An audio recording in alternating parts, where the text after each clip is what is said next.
नमस्कार और स्वागत है आप सभी का फिर से। और इस बार हम बात कर रहे हैं अभी एशियाई शेरों की गणना को लेकर। तो ये आपको पता है कि भारत में प्रति 5 वर्ष में शेरों की गणना की जाती है और इस वर्ष लॉकडाउन के कारण गणना में देरी हुई। और एशियाई शेरों की गणना की हम बात कर रहे हैं तो आपको पता है कि एशियाई शेर गुजरात के गिर अभयारण्य में पाए जाते हैं। और ये जो एशियाई शेर हैं ये भारत के लिए स्थानिक हैं और ये विश्व में सिर्फ गिर उद्यान में ही पाए जाते हैं।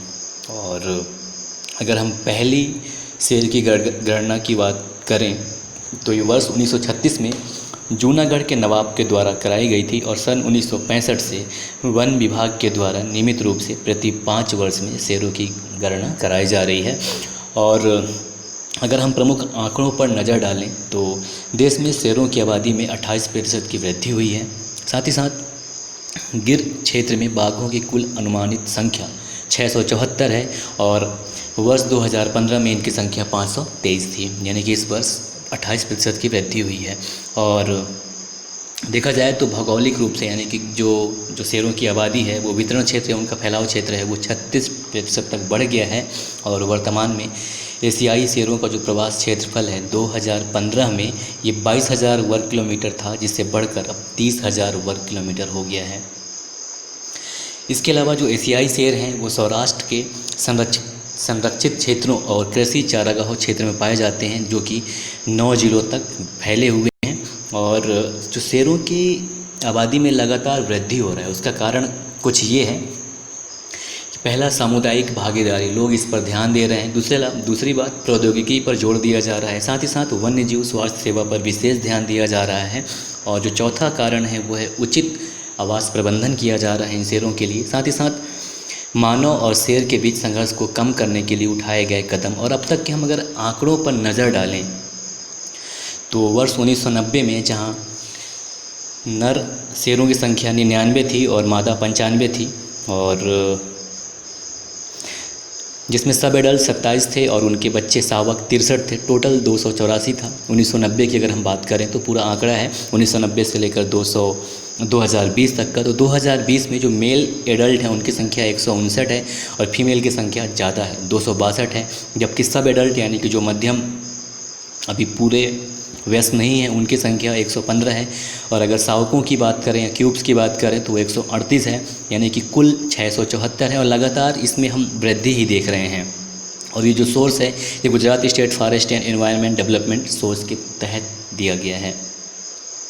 तो आप देख सकते हैं कि 1990 में कुल शेर 284 थे, जबकि 1995 में 304 हुए, 2001 में 327 और 2005 में 359 हुआ, 2010 में 411 थे और 2015 में 523 और 2020 में 674 है। और इस वर्ष जो जनगणना की गई वो थोड़ी सी अलग प्रकार से की गई, एशियाई सिंह की जनगणना।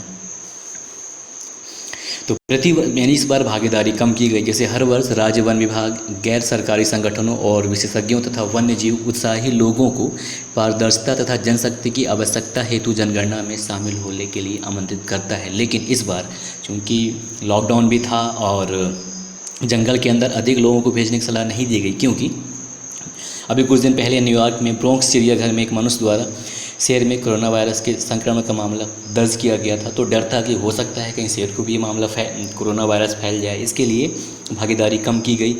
और इसलिए इस वर्ष क्या किया गया कि एशियाई शेरों की संख्या का अनुमान लगाने के लिए पूनम अवलोकन नामक एक निगरानी प्रक्रिया के माध्यम से जनगणना इनकी की गई। तो इसे कैसे किया गया, तो जैसा कि नाम ही से ही है क्लियर, पूनम अवलोकन यानी कि पूर्णिमा के तिथि को आयोजित किया जाने वाला कार्यक्रम है। और इस कार्यक्रम की शुरुआत की अगर हम इतिहास की बात करें तो वर्ष 2014 में इसे वन विभाग के द्वारा शुरू किया गया। और इसके अंतर्गत वन विभाग के अधिकारी और क्षेत्रीय कर्मचारी 24 घंटे के दौरान अपने कार्य क्षेत्र में शेरों की संख्या और उनकी अवस्थिति के आंकड़े दर्ज करते हैं। और पिछली जनगणना के विपरीत इसमें लगभग 2000 प्रतिभागी सम्मिलित थे। इस बार जनगणना में लगभग 1400 कर्मचारी और कुछ ही विशेषज्ञों को इसमें सम्मिलित किया गया था। और इसकी 2 विधि हैं, पहला है पूनम विधि, दूसरा है ब्लॉक काउंटिंग विधि। तो मेनली भारत में शेरों की जनगणना के लिए ब्लॉक काउंटिंग विधि का ही उपयोग किया जाता है और इस पद्धति में जनगणना प्रगणना होता है जो किसी दिए गए ब्लॉक में जल स्थलों पर तैनात किए जाते हैं। यानी कि जहाँ पे शेर पानी पीने आता है वहाँ उसके पद चिन्हों को देखकर अनुमान लगाया जाता है कि कितने शेर हो सकते हैं। और जैसा कि लिखा ही है कि शेर 24 घंटे में कम से कम एक बार पानी पीने इन स्थलों पर आते हैं और इसी आधार पर उनकी संख्या का अनुमान लगाया जाता है। और ब्लॉक काउंटिंग की विधि का कुछ सीमाएं होती हैं, इसलिए मतलब कैमरा ट्रैपिंग यानी कि कैमरा भी लगाया जाना, साथ ही साथ उनके शरीर पर स्थायी चिन्हों के आधार पर शेरों की पहचान करना और जानवरों का जो शिकार पैटर्न है आदि नए तरीके अपनाए जाने की आवश्यकता है। और कुछ लोग जो कि इन अनुमान पर चिंता जता रहे हैं कि वहाँ इतने शेर कैसे हो गए, यानी कि 674 हैं वर्तमान में, तो इस पर लोग उंगली भी उठा रहे हैं। उनका कहना ये है कि जो विशेषज्ञ हैं वो कहते हैं कि शेरों की अनुमानित संख्या के बारे में वो आश्वस्त नहीं हैं और उसके वजह ये हो सकते हैं कि 2015 की जनगणना के ठीक एक महीने बाद अमरेली में एक तीव्र बाढ़ में 12 शेर मारे गए थे और ये एशियाटिक सिंह की बात हो रही है। जबकि वर्ष 2018 में कैनाइन डिस्टेंपर वायरस और बेबियोसिस के प्रकोप में ये बीमारी फैला था शेर में, जिससे 2 दर्जन से अधिक शेर मारे गए थे। तो देखिए, अमरेली याद रखना है आपको और एक कैनाइन डिस्टेंपर वायरस याद रखना है जिससे बीमारी फैला था। साथ ही साथ बेबियोसिस, ये भी एक बीमारी है जो शेर में फैलता है, ये भी आपको याद रखना है, जिससे 2 दर्जन से अधिक शेर मारे गए थे। जबकि इतने लगभग 3 दर्जन शेर जब तक मारे जा चुके हैं तो ऐसे में इतनी संख्या कैसे हो गई, ये विशेषज्ञों की चिंता है। इसके बाद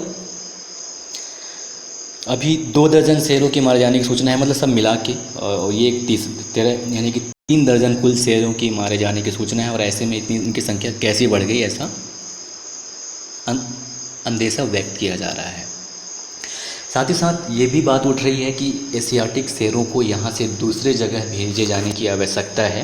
वो इसका वजह ये है कि एशियाई शेर सिर्फ अभी गुजरात में ही सीमित हैं और कभी ऐसा हो सकता है कि कोई अगर महामारी फैले तो पूरे इस प्रजाति को ही विलुप्त कर सकता है। इसलिए अन्य राज्यों के नए क्षेत्रों में इनको भेजा जाना ये इस प्रजाति के प्रचार का अच्छा विचार हो सकता है। और वर्ष 2013 में सुप्रीम कोर्ट ने गुजरात से मध्य प्रदेश में कुछ शेरों के स्थानांतरण का आदेश दिया था और ये मध्य प्रदेश के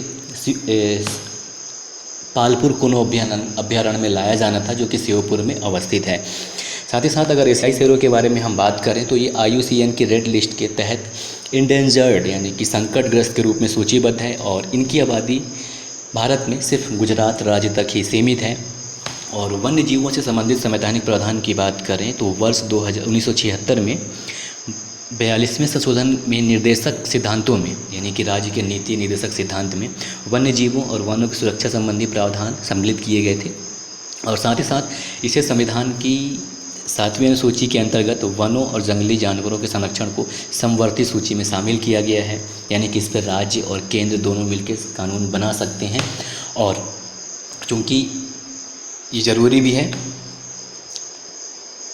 और अगर हम शेरों के बारे में कुछ एशियाई अन्य जानकारी की बात करें तो एशियाई शेर संरक्षण परियोजना लागू है जो कि केंद्र और गुजरात राज्य सरकार के द्वारा इस साल फरवरी में घोषित की गई, यानी कि वर्ष 2020 के फरवरी में घोषित किया गया।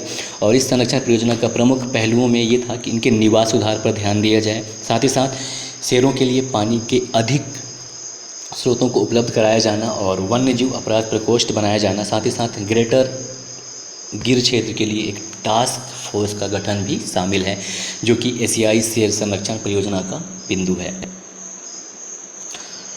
तो ये था अपना एशियाटिक शेरों के बारे में जानकारी जिनका भी जनगणना हुआ। और कुल अब तक एशियाटिक शेरों की अगर हम बात करें तो इनकी संख्या 674 है वर्ष 2020 तक, और ये जून का महीना है। और उम्मीद है कि इस चीज़ आपको समझ में आया होगा। और इससे 1-2 क्वेश्चन ज़रूर आपके स्टेट लेवल के PSC में पूछे जा सकते हैं, साथ ही साथ SSC में भी इससे 1-2 क्वेश्चन इससे पूछे जा सकते हैं। बस यहीं तक, नमस्कार। अगर कुछ कमेंट भी कर सकते हैं आप।